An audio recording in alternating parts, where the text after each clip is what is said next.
Hi, everybody. This is Lee. And I wanted to comment on something that is still puzzling me a little bit. I had made a previous video about Al Gore coming out of the 90s or the 2000s to be a surrogate for Hillary Clinton, specifically on the climate and the environment.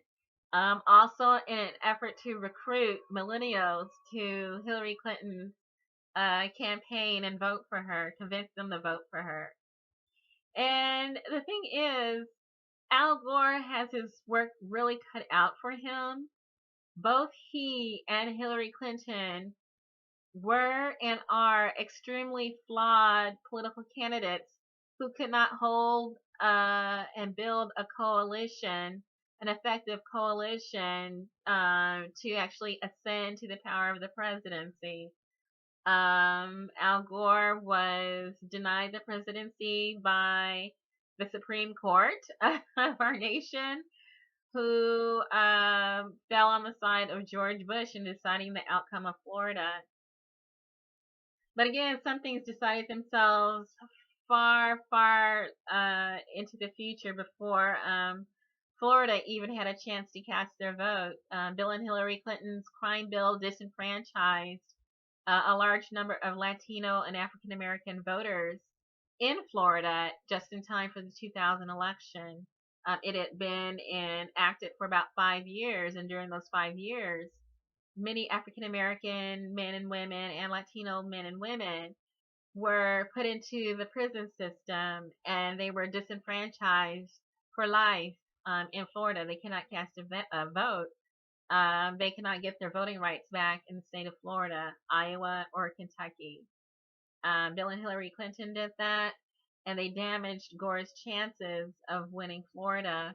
There were also many other flaws with Gore's campaign for the presidency, self-inflicted for the most part. Some systematic as part of the political system in Florida, but these were overlooked by Gore, who did not want to challenge that or the disenfranchisement of many African Americans who were purged from the voting rolls in line with the criminal justice system in Florida. Instead, he cooperated with that rather than challenge it. And so that's the legacy that Bill and Hillary Clinton bring all the way from the 1990s and 2000s forward to the 2016 election. And the fact that Hillary Clinton sees no irony in using Al Gore as an example against third-party voting. Hillary Clinton has long been hostile to the Green Party, who are progressive and further left in her on many environmental, economic, and social issues, certainly on climate justice and climate change.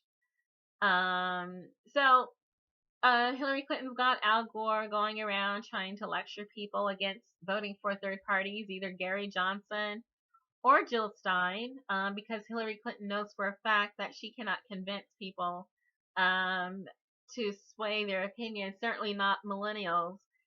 She has called millennials basement dwellers. She's called them a bucket of losers.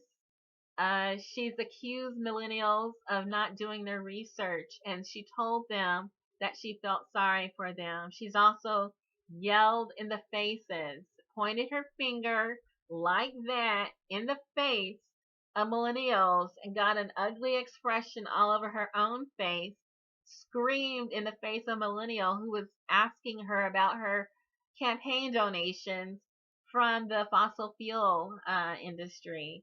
Hillary Clinton reacted very badly. Millennials have seen that video. They've heard her words against them.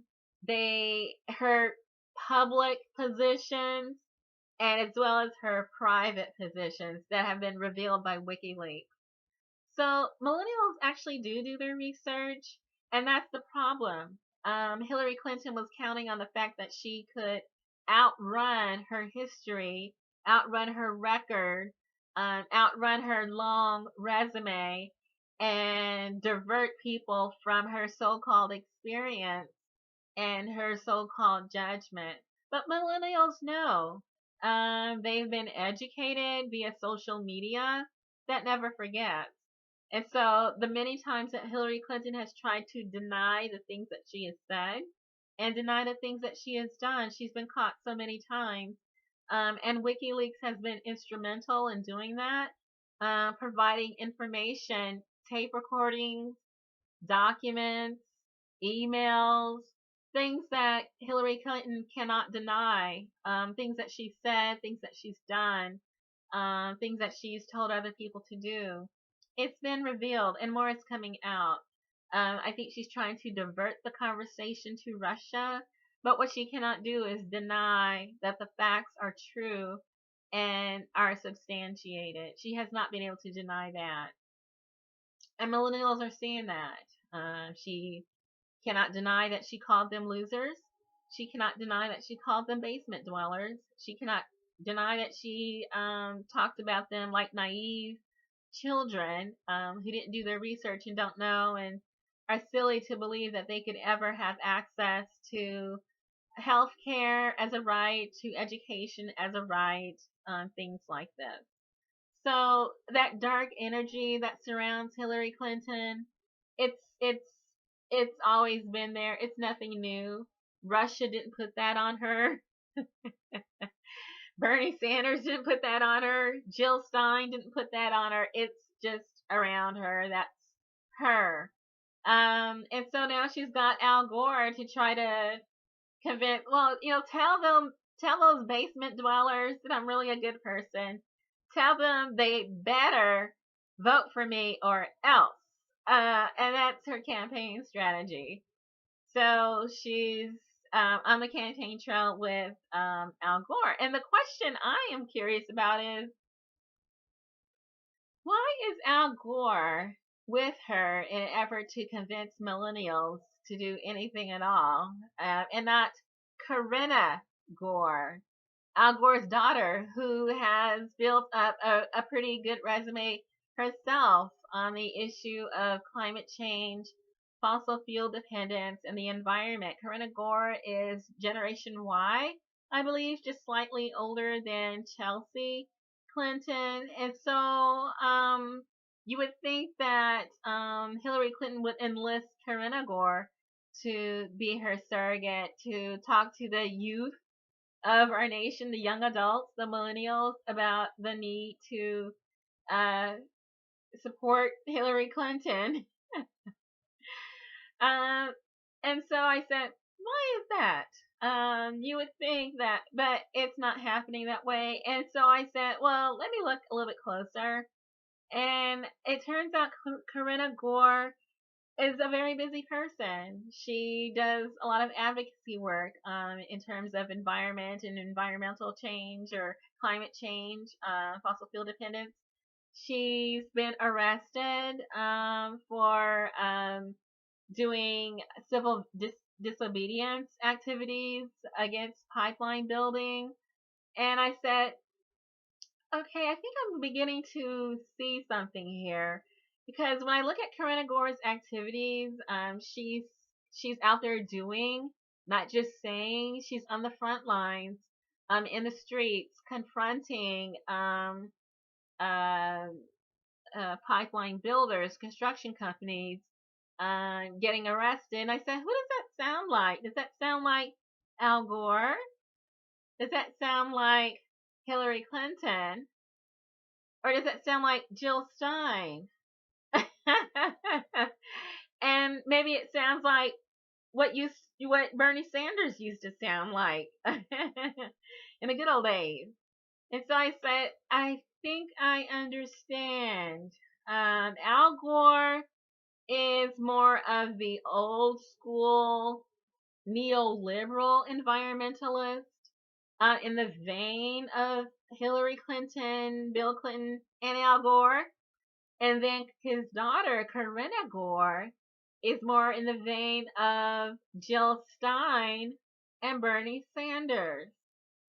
And I thought that was pretty interesting. And I just want to say that well done, Corinna Gore, for your service. I think you have chosen wisely in your career. We all owe you a thanks for your efforts to really make the right choices. It's not easy confronting law enforcement during civil disobedience, as Jill Stein well knows, as Bernie Sanders well knows, as Hillary Clinton, Al Gore don't care about. But I thank you for what you have done and the choice that you have made to really watch your advocacy and the people that you lend your voice to and who you and how and where you spend your social capital. Thank you.